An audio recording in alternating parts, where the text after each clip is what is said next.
Japonya, gelenekleri ve modern hayatı bir arada yaşayan büyüleyici bir ülke. Ama buradaki aşk, flört ve evlilik anlayışı dünyanın birçok yerinden oldukça farklı. Bugün Japonya'da romantizmin tarihine, geleneklerine ve modern ilişki dinamiklerine yakından bakacağız.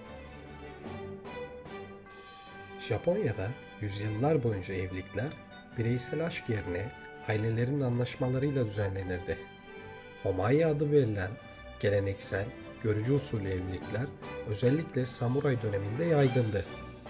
20. yüzyılın ortalarına kadar Japonlar romantik ilişkileri fazla göstermeyen bir toplumdu. Günümüzde Japonya'da hem geleneksel hem modern flört anlayışı bir arada. Japonlar genellikle doğrudan çıkma teklif etmek yerine uzun süre arkadaş kalıp zamanla bir ilişkiye dönüşen bir süreç yaşar. Romantik ilişkilerde aşk itirafı önemli bir adımdır. Flört etmek için önce birine duygularını açıkça ifade eder. Eğer karşı taraf bunu kabul ederse resmi olarak sevgili olurlar.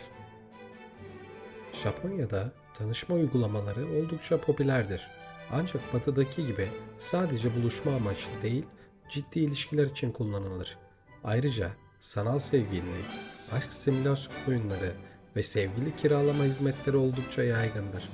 İnsanlar yalnız hissettiklerinde belli bir ücret karşılığında biriyle romantik bir gün geçirebilirler. Ancak bu tamamen duygusal bir deneyimdir. Japon çiftler genellikle duygularını açıkça ifade edemezler. Seni seviyorum gibi kelimeleri nadiren kullanırlar. Aşk genelde küçük jestlerle ifade edilir. Partnerin için yemek yapmak, günlük hayatta küçük yardımlarda bulunmak, beraber sessizce zaman geçirmek. Japon çiftler neden fiziksel temastan kaçınır? Toplum içinde fazla fiziksel temas hoş karşılanmaz. Batıdaki gibi el ele tutuşmak veya sarılmak yaygın değildir. Çiftler genellikle birbirine mesafeli ama nazik davranır. Ancak özel alanlarda daha romantik olabilirler. Geleneksel düğünler Shinto tapınaklarında yapılır. Gelin beyaz bir kimono ve özel bir başlık takar.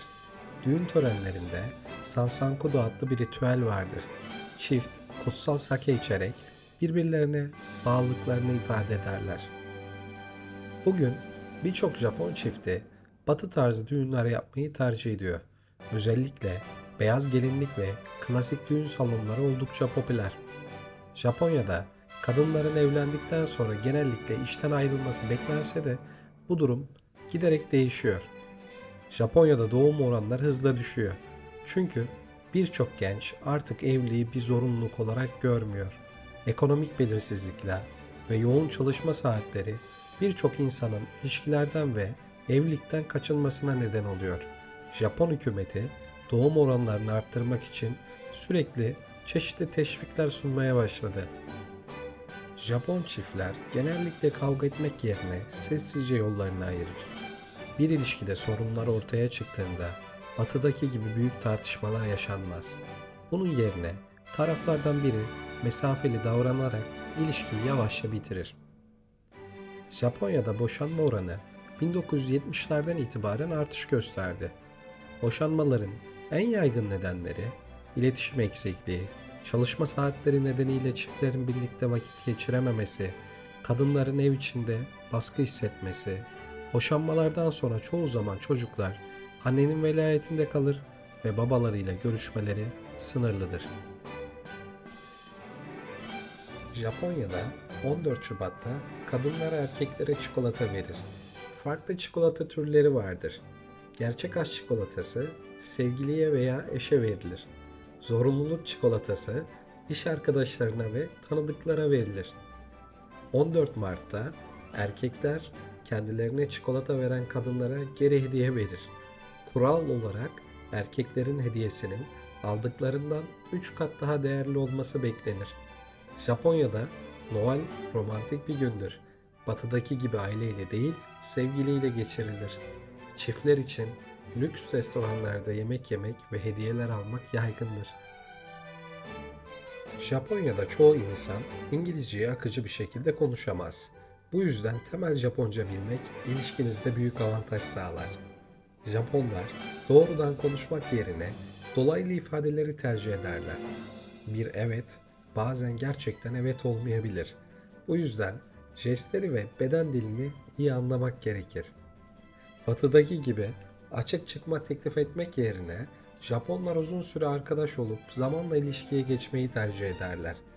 Japon ilişkilerinde önemli bir adım olan aşk tarifi, ilişkinizin resmiyet kazanması için duygularınızı açıkça ifade etmeniz beklenir.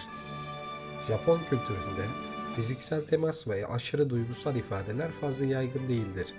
El ile tutuşmak veya öpüşmek Batı'ya kıyasla daha az görülür. Özellikle geleneksel Japon partnerler için fazla yakınlık göstermek rahatsız edici olabilir. Kültürel normlara saygı göstermek önemlidir.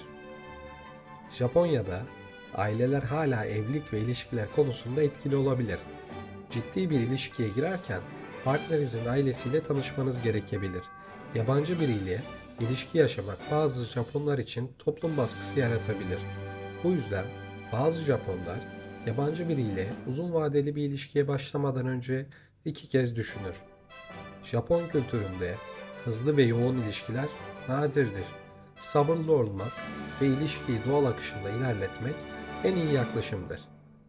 Kültürel farklılıkları kabul etmek ve partnerinizin değerlerine saygı göstermek ilişkinizin daha sağlıklı olmasını sağlar. Japonya'da aşk derin ama sessizdir.